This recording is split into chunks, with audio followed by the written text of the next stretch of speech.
welcome back to TILP. I'm Shaylin. And my name is Caleb. Today's video, we are going to discuss our introduction to slow travel.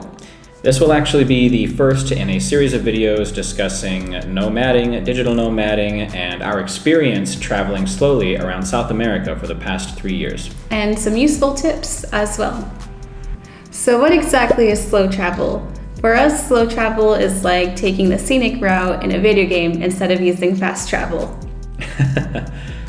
Basically. So we spend a minimum of maybe 1 month per place, and it's just about taking our time and actually living and trying to really immerse ourselves in each location. Why do we slow travel? What are the benefits of traveling slowly? Some that I can think of immediately are the cultural immersion and being able to have a little bit more of a regular routine. When you're in the place for not just a few days or even for a month, 3 months, or 6 months, it's a lot easier to get a better idea of the true nature of whatever country or city you're living in, and you can have more time to have some local experiences, whether that's on a hike or a tour or just seeing people walk around the town square. Being in the city for a long time gives you these opportunities that a quick trip never does. Also, like I said, it gives you a little more time for routine, meaning if you stay in a certain place for a few months, then you can find a local gym, familiarize yourself with the local stores, and it's a little easier as opposed to when you move locations every couple of weeks, you kind of have to do all of that all over again. And it's more expensive. True. Which leads me to my next benefit to slow travel. One of the ways that we benefit a great deal with slow travel is that we are able to save money this way. With longer extended stays, especially through Airbnb, you get a discounted rate as well if you stay a month or longer. Through flying less, we're able to save a lot more when we extend our stay. And also taking ground transportation, like an overnight bus, you get a great deal as well. Another benefit is being able to have the time to familiarize yourself with the currency and the local stores. Every time we go to another country, we're always struggling to convert the currencies and making sure that we're not overpaying or underpaying for certain items.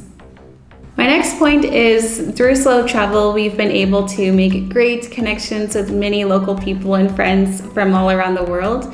And we've been invited to dinners, parties, and it's just been a great experience overall. Through these local connections, we've been able to find great deals on apartments and stores and restaurants all alike. Because of this, we now have many friends in many parts of South America that we can always return to and visit again. All right, so how do we practice slow travel? Well, one of the ways we practice slow travel is definitely doing our research. One way you can do this is looking up YouTube videos of the area you want to visit, joining Facebook groups and expat groups through Facebook as well. They have a lot of information that is very useful for travelers also. Another way is keeping up with the local news in that area. I find that when we opt for locations that offer a slower pace of life, like small towns or rural areas, we tend to spend less money. And I believe that is because there's more outdoor activities to do that don't cost anything at all. So you can go hiking, check out waterfalls, and it's really quiet and slow paced, and you get a lot of work done also. Planning is a big part of travel at all times, including slow travel. Though I will say remaining flexible and adaptable is definitely a big part of travel as well, also including slow travel. We often have maybe the next 3 to 2 to 4 months planned at a time. Though sometimes, like when we originally wanted to come to Peru, there was heavy rainstorms and flooding, and we suddenly could not cross the land border like we had planned to originally, and then we had to find an alternative. We ended up in Colombia, but this is the kind of thing that can easily happen during your trips. Flight delays that mean you have to spend an extra night in your Airbnb, so you have to be aware of all the changes, especially if you book things ahead, and weather or bad circumstances can always change your plans. Another thing is, since you have time in each location, thus plan less. A lot of the times, if people start this kind of travel, they tend to book themselves a lot of stuff right at the beginning of their stay. But if you're in the location for 2 or 3 months, you have plenty of time and you can do something every weekend or maybe even every other weekend, giving you more time to just relax and have a day-to-day routine without feeling so obligated to do every activity every single day. As far as overcoming challenges, some of the challenges that we've faced or had ourselves during our travel might include something like being bored, surprisingly. We have stayed in places for up to 6 months at a time, and you're not really vacationing. That's maybe one misconception that's commonly had with digital nomading in general, at least for us personally in our slow travel. We have a lot of days where we are just at home and hanging out and watching movies or engaging in any various hobby from drawing to playing video games. You don't, as I said before, have to do something every day. And this is also part of the saving money and the cultural immersion and just being in where you decided to be, taking a walk, walking around the square, something free and easy that lets you experience the local environment in a real way.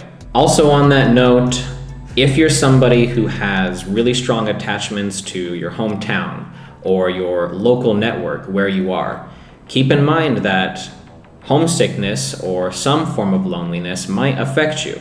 Even though you can meet new people, sometimes even with slow travel, it can be difficult to make long-term connections.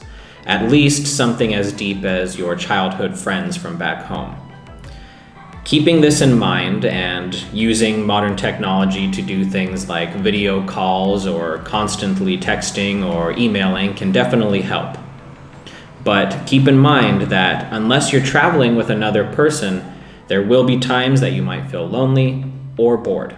Embrace the boredom. One challenge for me personally that I don't think Caleb struggles with as much is the language barriers.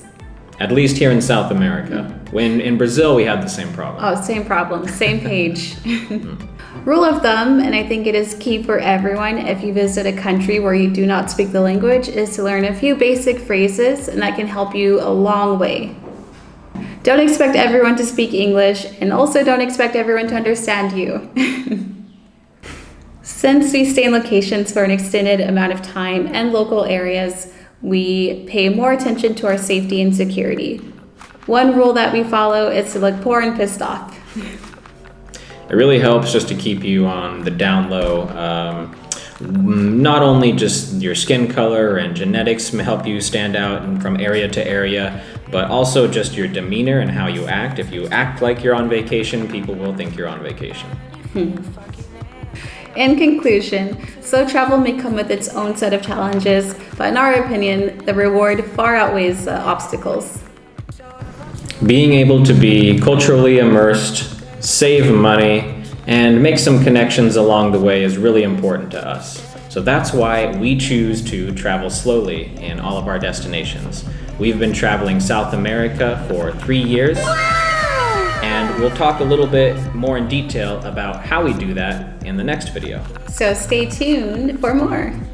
If you found this informational, if you got anything from this video, be sure to please give it a big thumbs up, hit that like button, subscribe, it really helps us. And until next time, Bye. bye.